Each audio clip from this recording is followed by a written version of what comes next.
নমস্কার, আর কে Real story হাবে সবাইকে স্বাগত। আজ হচ্ছে happy world mental health day. তো আমরা একে অপরের শারীরিক অসুস্থতার কথা তো সবাই খোঁজখবর করি, বা আমরা নিজেরাও সচেতন হই নিজেদের শারীরিক অসুস্থতার, কিন্তু আমরা মেন্টালি হেলথ সম্পর্কে কতজন সচেতন? আপনি যদি স্বামী হন তাহলে আপনার স্ত্রীর, আর আপনি যদি স্ত্রী হন তাহলে আপনার স্বামীর, বা ধরুন আপনি বাবা বা মা তাহলে আপনার বাচ্চাদের বা কিশোর ছেলে মেয়েদের মেন্টাল হেলথের খোঁজ খবর করুন, মেন্টাল হেলথের যত্ন নিন। আমরা তো অনেক হেলদি খাবার খাই শরীর সুস্থ রাখার জন্য, বা আমাদের পরিবারের সদস্যদের সুস্থ রাখার জন্য হেলদি খাবার খাওয়াই, কিন্তু হেলদি চিন্তা ভাবনার আদান প্রদান কি করি যাতে আমাদের মেন্টালি হেলথ সুস্থ থাকে? আমাদের শারীরিক হেলথ সুস্থ থাকার বা যত্ন নেওয়ার পাশাপাশি আমাদের মেন্টালি হেলথেরও কিন্তু যত্ন নেওয়ার প্রয়োজন আছে।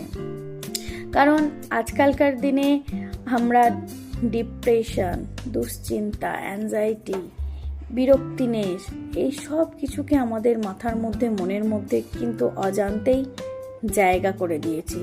ঠিক যেমন শরীরের মধ্যে সুগার, থাইরয়েড, ফ্যাটি লিভার এসবের জায়গা করে দিয়েছি, ঠিক তেমনই।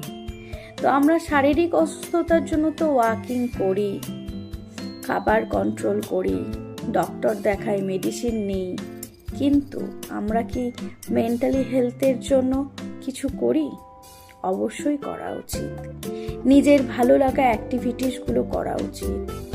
একে অপরের ভালো লাগা, আবেগ, অনুভূতিগুলো সম্পর্কে খোঁজ খবর রাখা, আবেগ অনুভূতিগুলোর যত্ন নেওয়া, তাহলেই দেখবেন একটা সুন্দর ফুটফুটে ফুল ফুটে উঠবে মনের মধ্যে, মাথার মধ্যে।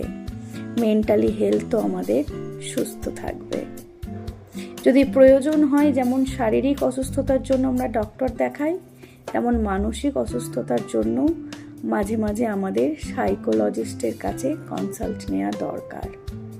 তাহলেই আমরা সবাই সুস্থ থাকব। ভগবানের কাছে প্রার্থনা করি সবাই শরীরে মনে সুস্থ থাকুক। ভগবান সবাইকে মানসিক শান্তি দিক শারীরিক অসুস্থতাকে জয় করার জন্য।